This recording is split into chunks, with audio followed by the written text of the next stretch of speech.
துதிக்கு பிரதானமான காரியம் என்னங்க? ரெவலேஷன்கள், தேவனை குறித்த அறிவுங்க. தேவனோட நல்ல உறவு ஐக்கியம் இருந்தால் தேவன் தன்னை வெளிப்படுத்துகிறார். அந்த வெளிப்படுத்தல வரக்கூடிய துதி தான் மேன்மையான உயர்ந்த துதி. அப்பொழுது மோசையும் இஸ்ரவேல் புத்திரரும் கர்த்தரை புகழ்ந்து பாடின பாட்டு. கர்த்தரை பாடுவேன், அவர் மகிமையாய் வெற்றி சிறந்தார், குதிரையும் குதிரை வீரரையும் கடலிலே தள்ளினார். கர்த்தரை விடுதலை கொண்டு வந்தார். ஆனால் I will seek the Lord, நான் கர்த்தரை பாடுவேன். கர்த்தரை விடுதலை கொண்டு வந்துட்டாரு, கஷ்டத்திலிருந்து வெளியே கொண்டு வந்துட்டாரு, அதனால கர்த்தரை பாடுவேன்னு சொல்லலை. நான் கர்த்தரை பாடுவேன், ஏன்னா அவர் வெற்றி சிறந்தார். என்னை வெற்றி சிறக்க வச்சாருங்கிற ஃபோக்கஸ் இல்லை, அவர் வெற்றி சிறந்தார். என்னை கடல்லேருந்து வெளியே கொண்டு வந்துட்டார், கஷ்டத்தை வெளியே கொண்டு வந்தார், நல்லது, அதெல்லாம் தப்புன்னு சொல்லலை. அதனுடைய ஃபோக்கஸ் நான் கடல்லேருந்து வெளியே வரணும், நான் வியாதியிலேருந்து வெளியே வரங்கிற ஃபோக்கஸ் இல்லை.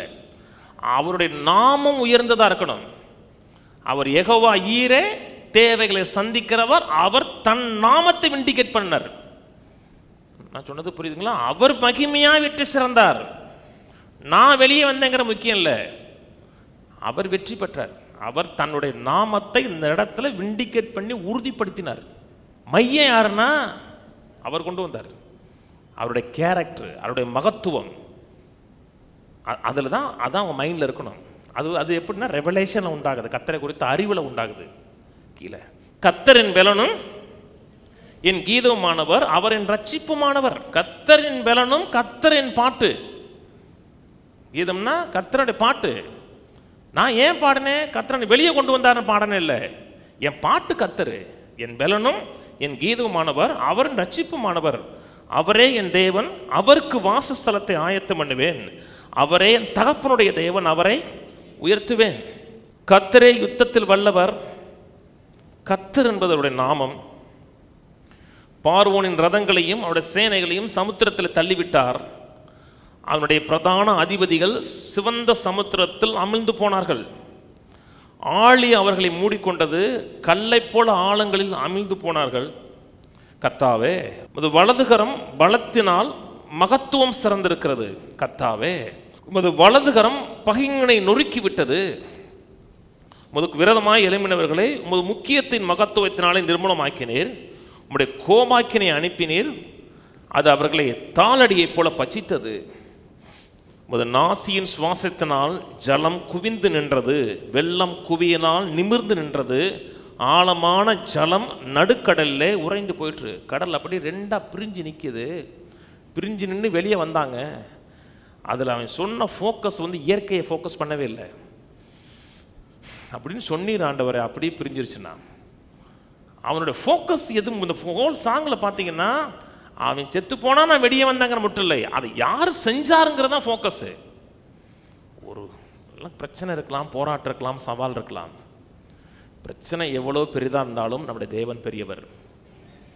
சமுத்திரம் மாதிரி இருந்தால் கூட அவளை விட்டா போதும். அவர் நாசியின் சுவாசத்தினாலே ஜலம் குவியலாய் நின்னது. அதை பார்த்து ஆச்சரியப்படுறாங்க. செங்கடல் பிளந்ததை பார்த்து அவன் ஆச்சரியப்படலை, உம்முடைய ஒரு மூச்சில் பிரிஞ்சிருச்சு ஆண்டவரேங்கிறான். அவனுடைய எண்ணம் சிந்த முழுக்க சூழ்நிலை இல்லை, கர்த்தர். சில மக்களுக்கு சொல்கிறாங்க, கடவுளே நினச்சா கூட வெளியில் கொண்டு வர முடியாதுங்கிறாங்க இல்லையா?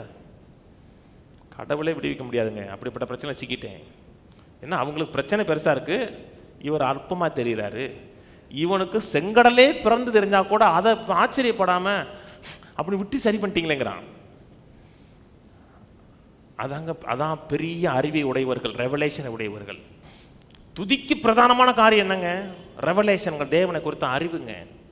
நேபுகாத்நேச்சர் காலத்தில் தானியேல் 2ஆம் அதிகாரத்தில், தானியேல் 4ஆம் அதிகாரம் முழுதும் எழுதுன நேபுகாத்நேச்சர்.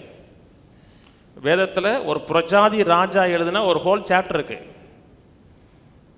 அவன் எழுதின லெட்டரை அப்படி பிரிண்ட் எடுத்திருக்காங்க. தானியேல் 4ஆம் அதிகாரம் முழுக்க நேபுகாத்நேச்சர் எழுதுனது. தானியேல் 2ஆம் அதிகாரத்தில் உனக்கு ஒரு சொப்பனம் வருது. எல்லாரையும் கூப்பிட்டு சொல்கிறான், சொப்பனத்துக்கு வந்துச்சுன்னு சொன்னோன்னே எல்லாரும் சொல்கிறாங்க, சொப்பனத்தை சொல்லுங்க. சொப்பனத்தை நீனே சொல்லுமா? சொப்பனத்தையும் சொல்லு, அர்த்தத்தையும் சொல்லு. ஏன்னா கொஞ்ச நாள் கழிச்சு நீ கதை விடுவ. சொப்பனம் சொல்லு, சொப்பனத்தை அர்த்தத்தை சொல்லிட்டீங்கன்னா விடுவிப்பேன், பரிசு கொடுப்பேன். சொப்பனத்தையும் அர்த்தம் சொல்லணும், நம்ம எல்லாரையும் கொண்டுருவேங்கிறான். தானியேல் சொப்பனத்தையும் அர்த்தத்தையும் சொன்ன உடனே தானியேல் 2ஆம் அதிகாரத்தில் 47 கடைசியில் அவர் சொல்றது, ராஜா தானியேலை நோக்கி, நீ இந்த மறைபொருளை வெளிப்படுத்தினபடினால் மெய்யாய் உங்கள் தேவனே தேவர்களுக்கு தேவனும் ராஜாக்களுக்கு ஆண்டவரும் மறைபொருள்களை வெளிப்படுத்துறோமா இருக்கிறார். கர்த்தரை துதிக்கிறான். கர்த்தரை ஏன் துதிக்கிறான்னா, அவனுக்கு பர்சனல் ரெவலேஷன் அறிவு வந்திருக்கு. தேவனை குறித்த தனிப்பட்ட அறிவு, தேவனை குறித்து தனிப்பட்ட அறிவு இருக்கிறது. தேவனை குறித்த வெளிச்சம் வந்திருக்குன்னா துதியும் விசுவாசமும் வந்துடும். உங்களுக்கு விசுவாசத்துக்கெல்லாம் போராட வேணும். தேவனை குறித்த ரெவலேஷன் வருதுன்னா துதியும் வரும், ஃபெய்த்தும் வரும். சொல்கிறான், எத்தனையோ தேவர்கள் இருக்காங்க, இத்தனை தெய்வங்கள் இருந்தாலும் உம்முடைய சாமி தான் மெய்யான சாமினா சொல்லியா சொன்னா, அவனுக்கு தனிப்பட்ட ரெவலேஷன். எத்தனையோ ராஜாக்கள் இருக்காங்க, ஆனால் உம்முடைய தெய்வம் ராஜாக்களின் ராஜாக்கள்ங்கிறான். எப்படி வந்தது? வெளிப்பாடு. வெளிப்பாடு தாங்க அவங்களுக்கு ஹையர் ஸ்டேஜ் கொண்டு போகுது. தேவனோட நல்ல உறவு ஐக்கியம் இருந்தால் தேவன் தன்னை வெளிப்படுத்துகிறார். அந்த வெளிப்படுத்தல வரக்கூடிய துதி தான் மேன்மையான உயர்ந்த துதி.